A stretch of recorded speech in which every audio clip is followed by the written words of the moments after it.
Cord to this computer. Okay. Hello, hello. So we're gonna start off first with a few warm-up questions, just to get to know you. We're gonna start off by asking you what's your full name, your hometown, your birth year, and then your relation to me, obviously. Okay.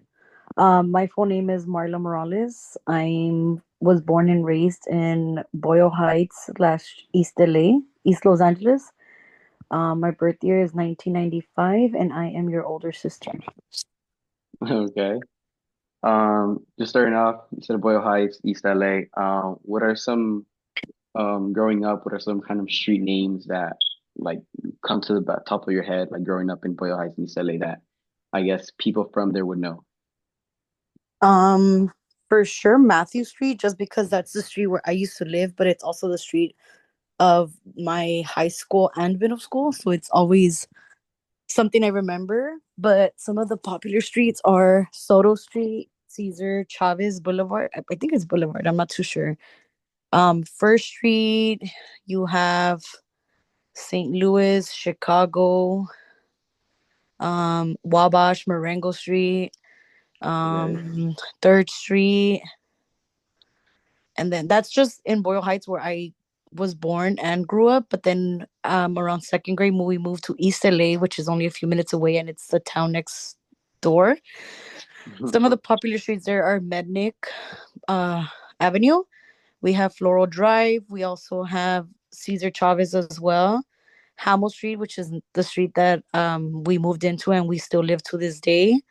Then we have Atlantic Boulevard, which is where you can find the local college, community college, and just a lot of clinics, food spots, pharmacies, just anything that you might need, you can find it there.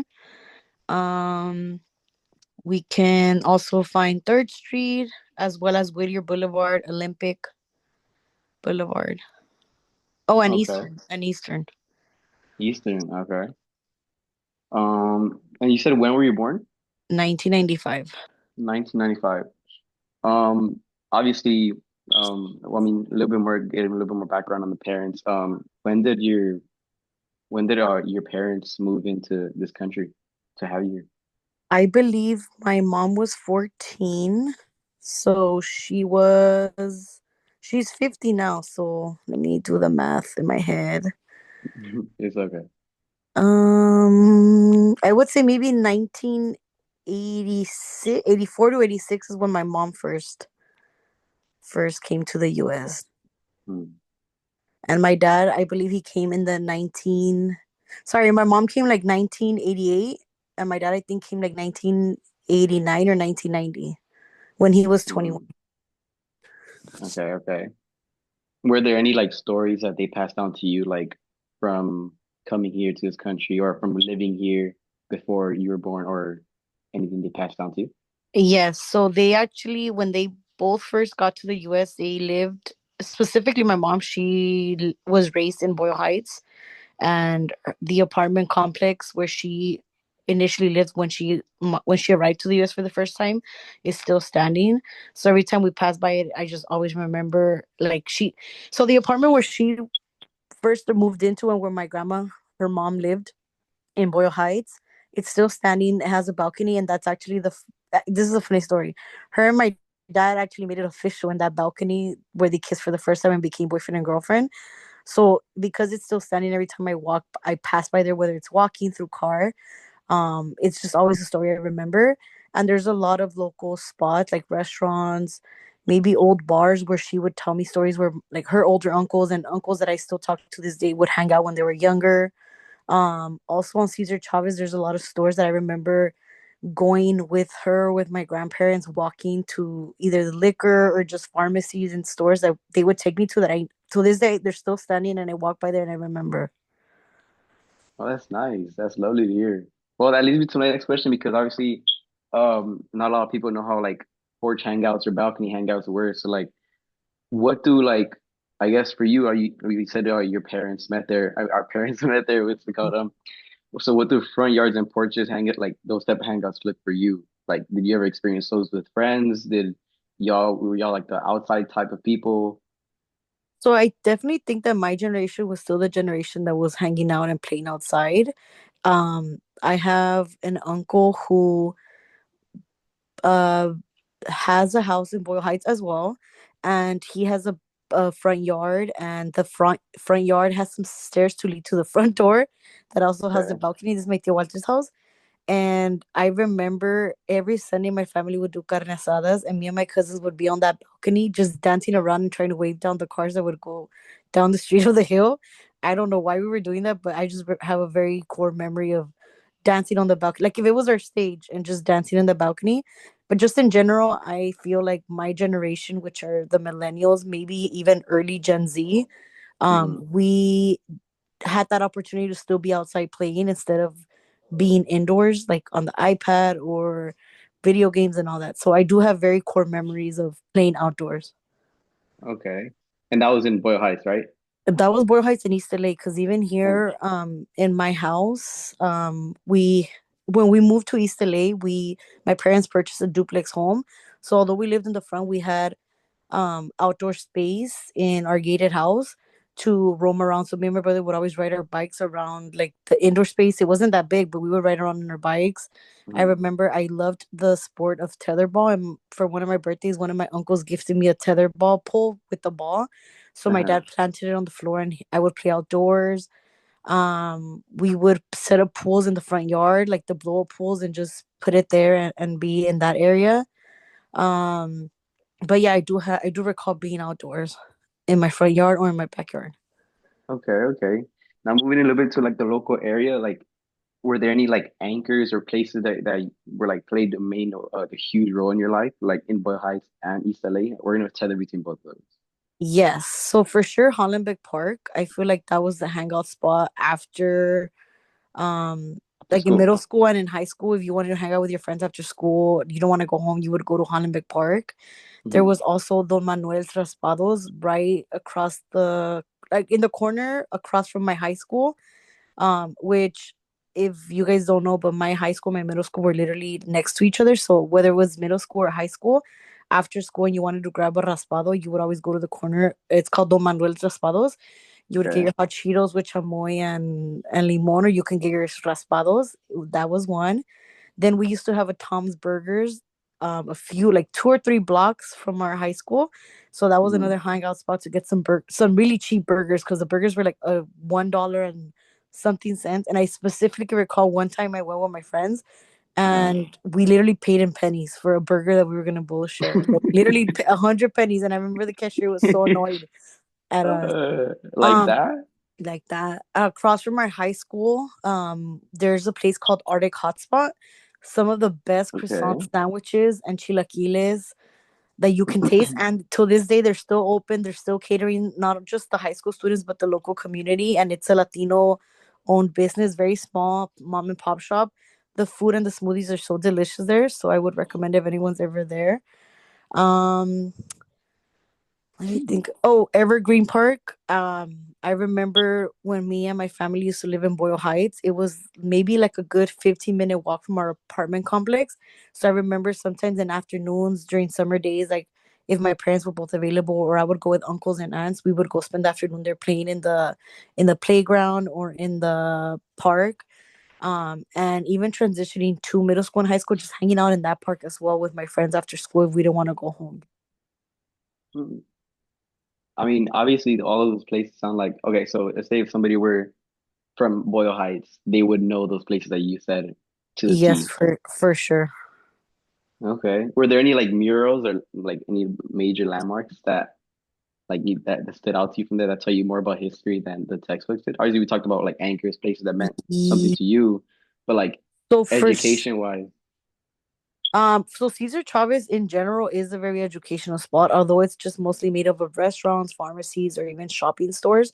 I think uh-huh. it's a crucial part of Boyle Heights because everyone and anyone goes there for any shopping needs. Hmm. And I remember on the building that's in the intersection of Soto and Cesar Chavez, there's a mural there. I don't recall what it is specifically, but that's how you can identify you're on Cesar Chavez or you're in Boyle Heights. Okay. Also, there's a mural in one of the buildings, or one of the apartment buildings inside the Estrada Courts, which is, I think it's on Lorena and Olympic, or Lorena and Whittier, but it's, I think, of Che Guevara. I believe that's him, but it's a mural that stands out, and I've seen it even in a couple of music videos of certain, like, artists that do Hmm. their music videos in East LA. I think Will I Am, one of his videos, I think Where's the Love is specifically, is where he shows that mural in the Estrada Courts, because he actually grew up in the Estrada Courts, I believe. Yeah. I mean, obviously, I've gone there a few times. I'm from there too, and I've also seen a lot of agriculture ones, a lot of immigrant, standing up for King immigrant Taco ones. is a staple in my life and in the staple of East LA and Boyle Heights. You will find that the King Taco in Boyle Heights, which is on Cesar Chavez, if you go Uh-huh. inside, they actually have a mural of a Native American mural. I'm not sure what it stands for, but I remember it's a Native American man holding a Native American woman.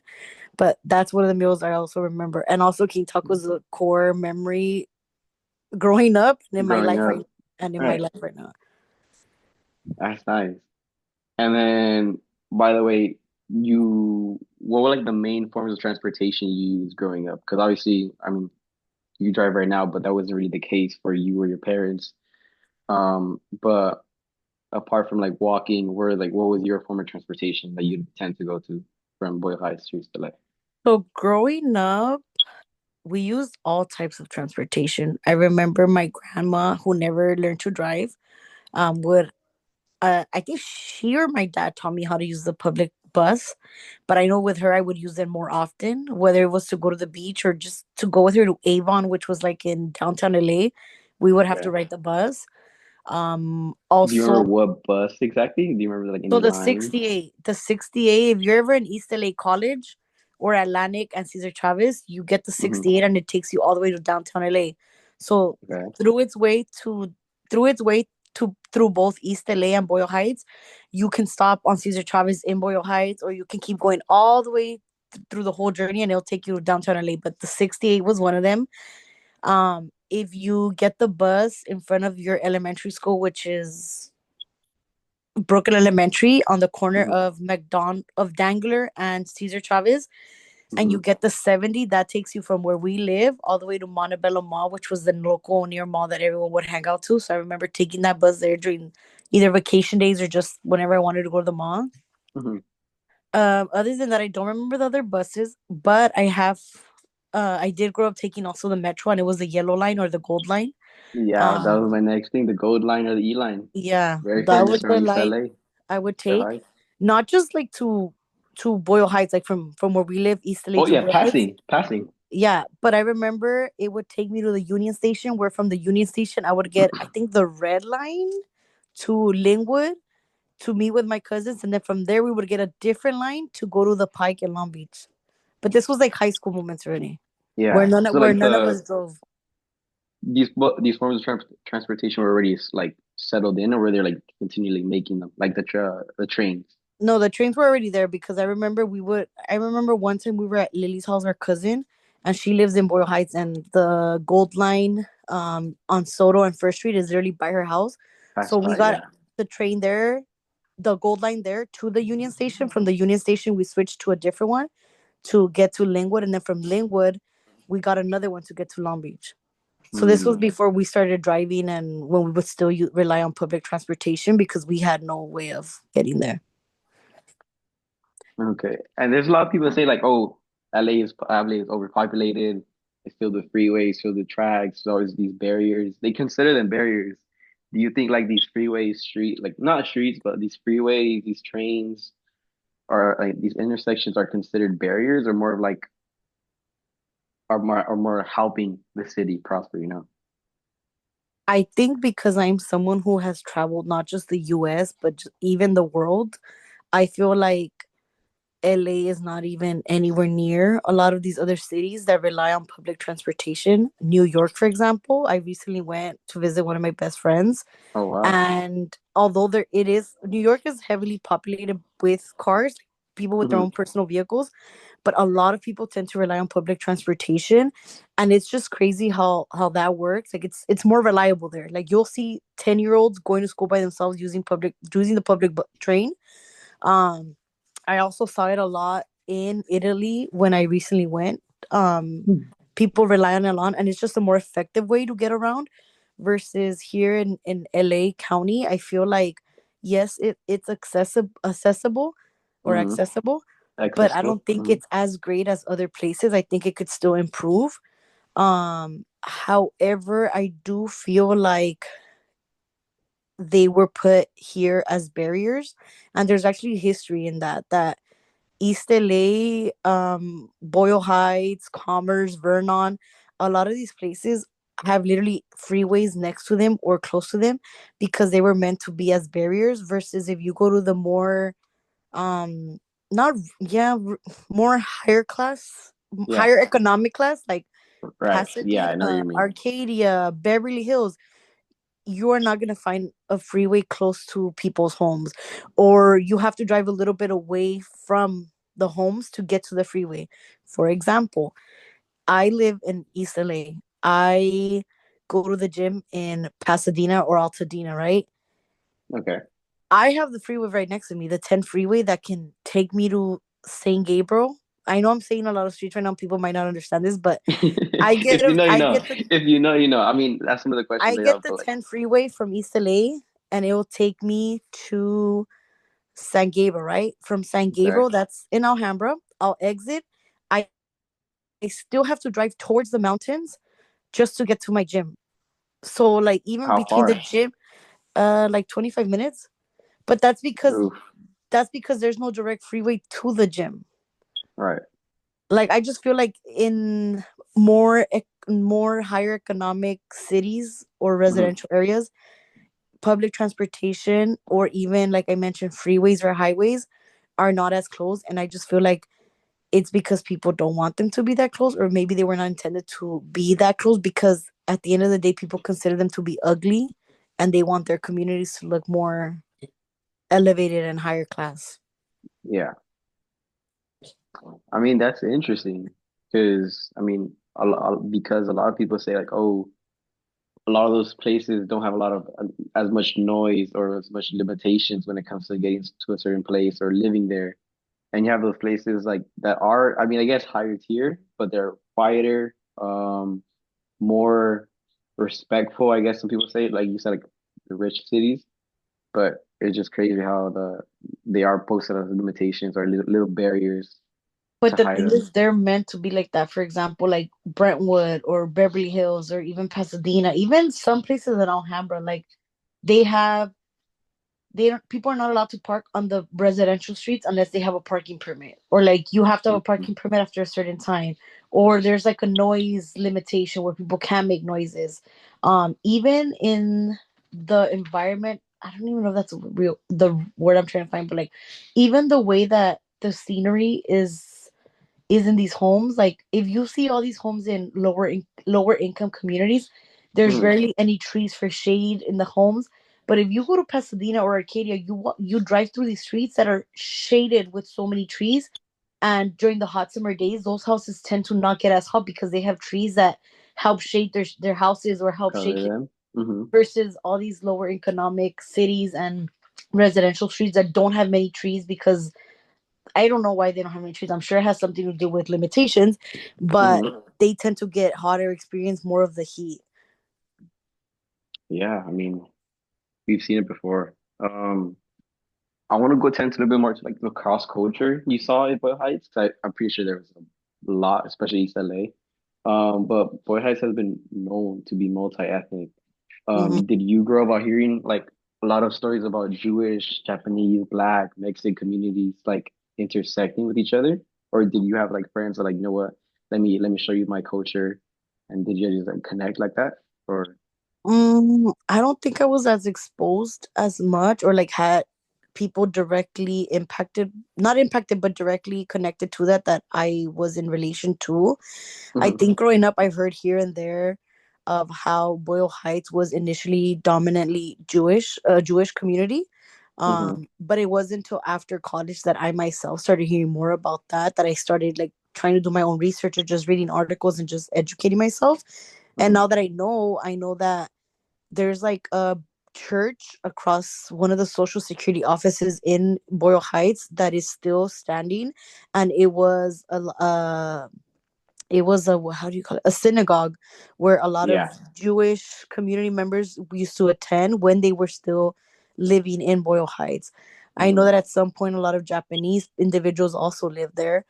For the majority though, it is a predominantly Latino community, and it still remains predominantly Hmm. Latino. You are gonna see, you are gonna continue to see though a lot more white community members in the community, because this is a city along with many other lower income communities that are getting gentrified, and a lot Hmm. of white individuals or families are now coming to live into these communities. But for the most part, growing up, it was predominantly Latino. I think in high school there was an era where we started seeing more Black families move into our communities. W- Um, I think I still see the same amount. I don't think I've seen an increase or a decrease, but I definitely have seen an increase of white families moving into our communities. And what's like the common I mean, when you saw that, what was like the common reaction of accepting those like non-white or non-Hispanic families like that you used to growing up with? Like, what was their common reaction to parents or education or anyway I you want to talk think about it? I think because the way my parents raised me, I have never been one to judge any other community, or I mean not any other minority or superiority, if you call, because white people at the end of the day they're not more superior, but they're considered to be the superior Good. race or ethnic group. But I don't think my parents have ever taught me to like, oh, don't talk to them. I feel like for the majority part I was very cool. I remember in high school I had made a Black friend who moved into Boyle Heights during their high school years, so she was a close friend of mine. um Other than that, I never felt like threatened. But I do feel at the age that I am now, though, and when I see a lot more white families or individuals moving into Boyle Heights or East LA, I Mm. do feel some sort of way when I hear that they complain about the living situations in these communities, or when they complain about the rest of these other community members living here. Because for me, Boyle Heights and East LA have never been perfect. They've always been chaotic, whether it was you hearing the sirens, gang violence, shootings, family parties till 3 in the morning, like carne asadas. Like, I'm not saying they're perfect, but I'm just saying that's what I grew up with, and that's what it's always That was been the like. culture. Yeah. Yes, that's the culture that I grew up with. Or so for me, when these white families or white individuals, or even Black, if that's the case for Japanese or whatever other culture that comes into these communities, and then they complain about these cultures that are being displayed, it bothers me, because if they would have done a little more research, they should have known where they're coming to live. And you can complain about these places when this is what this place has been all along. So those are the types of things that bother me now as an adult. Yeah. Obviously, you're surrounded by things you're Wait, can you wrong. repeat that, because you're cutting off? Oh, sorry. I just moving on to my next topic, like the system and enforcement that was going on, the policies in your areas, the heights. I'm not You're kind of still cutting off. I'll tell you forward. Say it again. Uh, I'll lower. You're cutting Basically, off.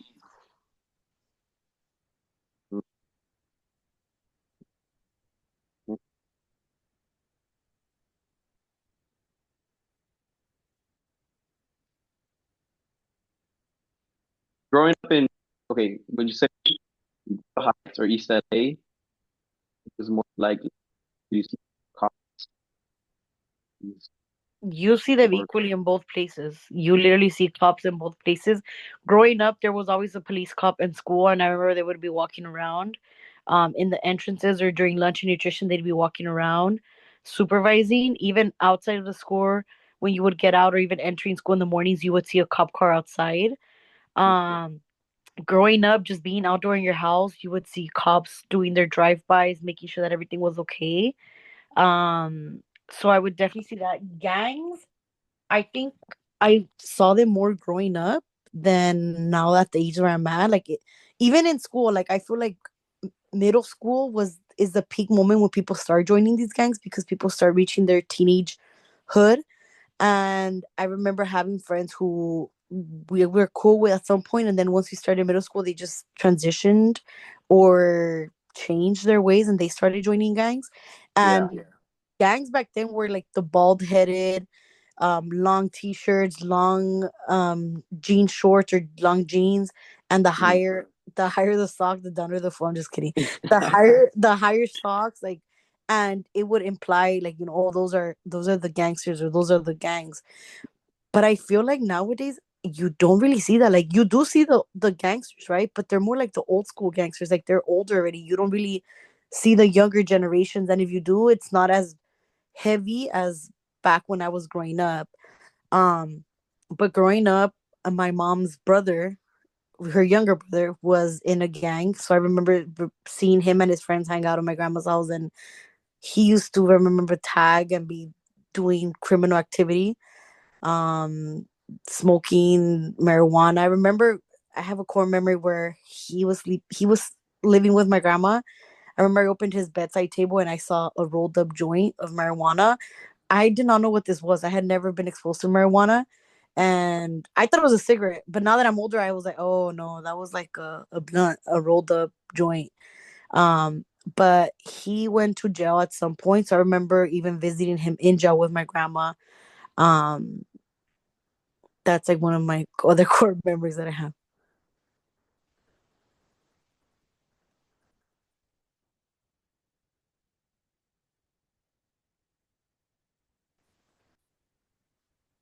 Um, sorry, that's a little break. So were you affected by any of these like the clothes, like I guess with your uncle or friends? Were you close to any of these like gangs or in any trouble like that? No, I think growing up, my parents scared me that I should never be joining a gang member or do any gang activities because I was gonna get in trouble. But I did have girls or friends that were part of gangs, and I remember one time another girl from another gang wanted to fight me, and my friend was like, "No, she's not gonna fight you." And she told me not to worry, so I didn't worry. But I was never a part of that gang activity. Okay. And I guess you said there was securities at your school, but what did like safety look like for you in Boyle Heights, even with all those gangs and stuff? Like what did or even in East LA, like I feel like my experience is completely different from other people's experience from what heard growing up. mhm, I honestly feel like I know and I am aware that Boyle Heights and East LA is a place that may not be safe for everyone else because there is a lot of shootings, gang activity, mhm, um, a lot of police presence. I personally have never been a part of a shooting. I've heard gunshots, like I can hear them and I am aware of them. I see the gangsters, but I have never physically been approached by one to ask me or to rob me or to ask me like where I'm from or to ask mhm, if I'm affiliated. But I uh-huh, know that I have a lot of male friends who at some point when we were young, they would gang members would come up to them and ask them if they're affiliated or try to like do some sort of scare tactic to get them to feel intimidated. Um, Police, same thing. I feel like I've never encountered a police officer or police in general that have made me feel intimidated or made me feel unsafe. I know that that's not the case for everyone. I know that there's everyone experiences different things, and I mhm. fully understand that. But other than that, I feel and I am aware that both these towns or cities are not the safest, but I feel like they're my towns and my cities, and I feel safe where I am from. Okay, I get that. I want to move a little bit into the job market, not just you, but you said your our mom was like there for a while, so I want to know like what like the job market or what the jobs look like for you in like for you and your friends your age, were they working like, and then like our mom, like were they in food, were they in clothing, were they industry, any other table jobs? Because I feel like that's So really we highlighted.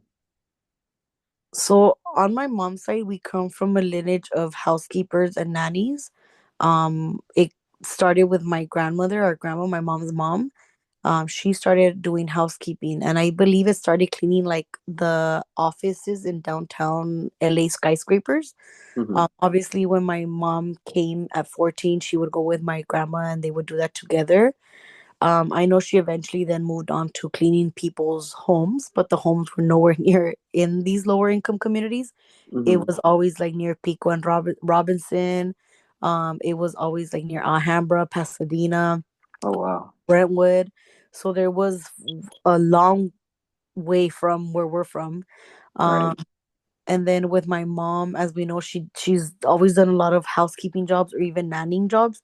But even Hmm. then, they're not in East LA or Boyle Heights. You know, she has to go to the higher income communities, whether it was Culver City or, like I said, Pico and Robinson or Flint Ridge, La Cañada Flint Ridge, like Glendale, Yeah. Pasadena. As for my dad, he's always done truck driving. And for him, I remember growing up, he had his own truck and he would park it in a parking lot near Boyle Heights or Vernon. It was really, really close to our home. However, it got stolen. We'd never found it. But his jobs were more like the ports of San Pedro, like picking up cartage, picking up Cargos. cargoes, Car sorry, picking up cargoes and taking them where they need to go, or like going to Walmart's, Smart and Finals with his ice company. So it was never like I remember the closest he's ever been to home is maybe like the local Costco, which is maybe like 10 minutes away where he would drop out ice. But other than that, it was more going to like the ports. I Gotcha. myself, my jobs that I've had have somewhat been local. The first job I ever got was at the Toys R Us in Commerce, which is near East LA, and it's in the Citadel outlets that everyone knows if you're from East LA or Commerce, Hmm. or Boyle Heights, and maybe even out on the outskirts because it's a very touristy place for tourists too. That was my first job at the Toys R Us. My next job after I came back from college was in Koreatown, so it's a good 20 minutes from where we live. I did have to drive though.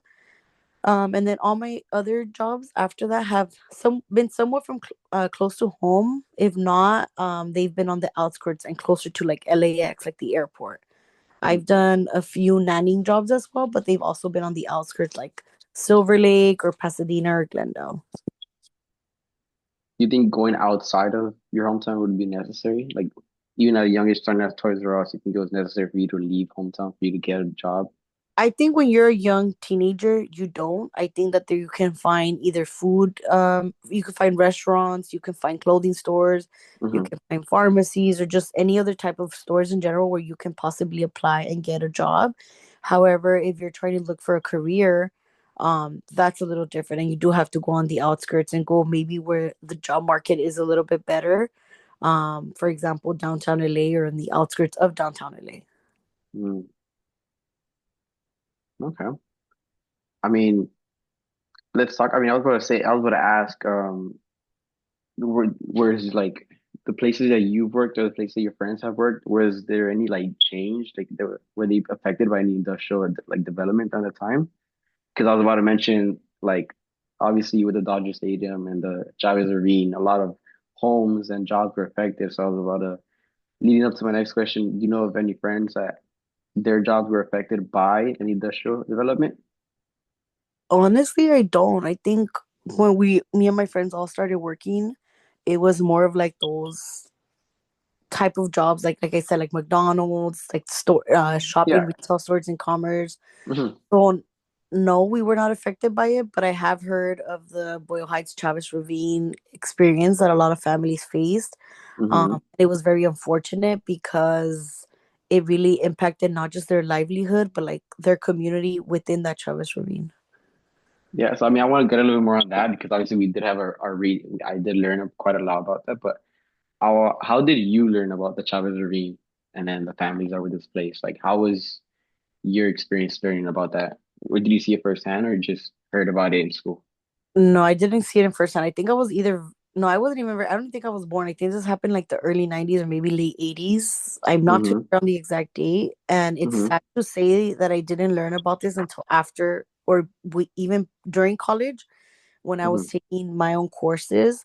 And it's just crazy because you realize that it's literally within your own hometown, and this happened. And to this day, people are still affected because I feel like when you experience something traumatic like that, it goes it your the generations that come after you still experience some sort of trauma or Right. that experience, right? Right. But I remember learning about it and I just couldn't believe it, because they really displaced a lot of people to create a stadium. And then I feel like this just ties back into the situation and the political climate that we're in today, with Mm-hmm. a lot of these ICE raids going on. And to hear that Dodger Stadium was housing a lot of ICE patrols in their parking lots, knowing that they already had displaced a lot of Chicano families from the Chavez Ravine, it was kind of like a slap in the face. Yeah, like another switch up, you know. Yeah, but I mean, those are the rich organizations, so like, you know. Yeah, I get you. We're not gonna get into that much, Yeah. but But I do feel like the Chavez Ravine situation, although it's not identical, it is very similar to what we're seeing in all these other communities, such as Boyle Heights, East LA, Lincoln Park, Highland Park, with gentrification. So yes, they're becoming more popular to live in because it's lower rent compared to mhm. these other places in the outskirts of LA County. But to what extent? Because now these families who have been living in these homes for years Mhm. are now getting kicked out of their homes because maybe their rent has increased, or maybe they can't pay their mortgage because that has increased by the banks. Yeah. They're being kicked out, and now we have these people coming into these homes, and gentrifying not just the residential community, the residential streets, but the residential community. Hmm. I mean, yeah, I mean that was leading up to my next question. Like, oh, like what displacement or what gentrification did you see? But clearly, like you said, like you really went straight into it. You clearly saw a lot of it because of this. Like, what else are people supposed to do? They were put in Yeah, these situations where I feel they like they had to. I feel like growing up, I don't, maybe it was just me. I just didn't see it as much. But now that I'm an adult, I have definitely seen it even more. I know that Highland Park is an area that has, if not for the most part, has been completely gentrified now. A lot of the mom and pop shops that were there, whether it was like restaurants, bakeries, shopping stores, have now been replaced with more um popularized, Like more well-known name brands or like more that, known but more places like or just more gentrified businesses and more gotcha, gentrified clientele. gotcha. Well, you gave us like a lot of good information, and I just wanted to end it off on a little not a conclusion, but just getting to know your opinions, your thoughts. So East LA, Boyle Heights, obviously they've been a huge pillar to you. Obviously, growing up, you lived there, you experienced everything you experienced. But what dish or all right, let's go with this. What dish says East LA or Boyle Heights to you, and then what vendor says East LA or Boyle Heights to you? Like what Dish, caused that out? I would say definitely tacos. I feel like you can find a taco stand in any Hmm. other corner of the city. But I would also say that I would relate raspados. For me, Mind you, my own personal experience, I would say raspados. Like it was the street vendors outside of your schools. It was either the Don Manuel Raspado place in hmm the in across from your school, but hmm specifically street vendors. I well, mind you, you have fruit stands, you have tamale stands, you have the churro guy, which is iconic. You have ice cream trucks, which not a lot of places still have. Okay, Flower the stands. churro guy then, because he is known in Boyle Heights and East LA, and he has that particular. He goes churros, whatever he Uh-huh. says. He is known everywhere. So I would say him as in a person or maybe a plate, like a restaurant, not really a restaurant, but that is Yeah, known. like as a vendor, as a well-known, like Yeah. as a, But then but I would yeah, say also street vendors, which I'm sure that any other community, Latino, predominantly Latino community can say that street vendors, specifically outside of the schools, is something that's known to them. But I'm just uh-huh. saying this because I remember literally being still in second grade, walking out of my gate and just having like three, four street vendors with raspado and chips, and I would go to either one Hmm. of them, and I knew them like they were like my tias and my tios. Like Uh-huh. I would say, "How are you? How are they?" Um, Same thing with high school. There was always those middle school and high school. There was always those popular street vendors that were always there. You saw them every day, and you would buy from them every day. But Uh-huh. definitely the churro guy too. Okay, okay. And it seems like you've seen the good, the bad, the right, wrong, the what can happen, what shouldn't be happening. So if you, let's say you have the money to invest in either Boyle Heights or East LA, you see what's going on, and they give you money, however it is the amount, to spend on the youth or the neighboring cities or things you see wrong in East LA, what would you do with it? Like a lot of people say youth centers, a lot of people say organizations that help protect Hispanics, especially right now with the ICE raids going on. But what would you do if you had like money's the limit, right? But if you had the money, what would you invest on, I feel like that's a very complex question and a very loaded question because I wish I could help them in so many things. right? First and foremost, I feel like if you're asking me at this right moment, I would definitely say the ICE rates. I would help people with their legal fees if they were part of the undocumented communities, and Mm-hmm. definitely have them talk to some sort of immigration attorney and get and consult their case and see in whatever way it can help, or whether it was like buying their groceries or paying their bills or their rent during the moments right now that we're experiencing where everyone's scared to go outside. I would do that. But Mm-hmm. then I feel like I've always wanted to give back to my community, and I feel like giving back to your community is through the youth. And I feel the more we empower the youth to know their power within their, not just their community, but with their race and their ethnics, I feel like that's the way to go. And as cliche as it sounds, I feel like the children are the future. So one thing I have always wanted to do, if I get the chance to do, which I know I will, but I have to get there, is create a scholarship fund for my local high school, and eventually give it to a one at the moment, a child in need, but like eventually just expand even more. Mm-hmm. I do have friends that are also from Boyle Heights and East LA, and they've also, have well established careers in different aspects. I have a friend who worked with the partnership of Los Angeles, who deal with the different charter schools and high schools in LA. I think it's elementaries and high schools in LA.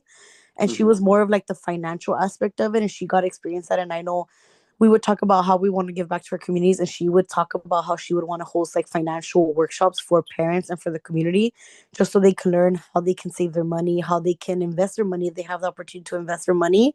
And I think that would generate a lot of generational wealth within our families. I also feel like our kids need more safety resources. They deserve to be in parks and feel safe playing in parks and not feel like there's going to be a shootout. They deserve more chances, more sports, more activities. But then I feel like I can't forget about the older populations. Like I see my grandma, who has been a long time resident of Boyle Heights, and I remember one time I took her to this like elder clinic where they also had like a community center for them, and they got to like drink their cafecito and paint or like play bingo. And I feel like I would want to invest into more of that, like making sure that at least half of the rent is paid off, or I don't know, there's a lot. Yeah, I mean, it could go anywhere you want it to be. I mean, things that you felt beneficial or things you saw wrong. I mean, you could have gone with anything, but I like the answer you chose. But with that being said, I just want to thank you, Nelly, Marla Morales, wherever you go, my sister. Thank you for joining me. Thank you for answering these questions. And yeah, we'll just leave it at that. Thank you for watching. Thank you for interviewing me. I didn't think I was gonna cry. You're crying? I But didn't that's think no, I didn't think I was gonna cry, but you know me, you're my brother, and I feel like Mhm. I'm very passionate about change and about helping people. So that last question kind of got me. Yeah, I mean it's okay. I know you care about a lot of people. I know you care about you want to do a lot. You just don't have the I just people. want everyone to have the same opportunities and the same resources. Yeah. Well, thank you for that. You're Okay. welcome.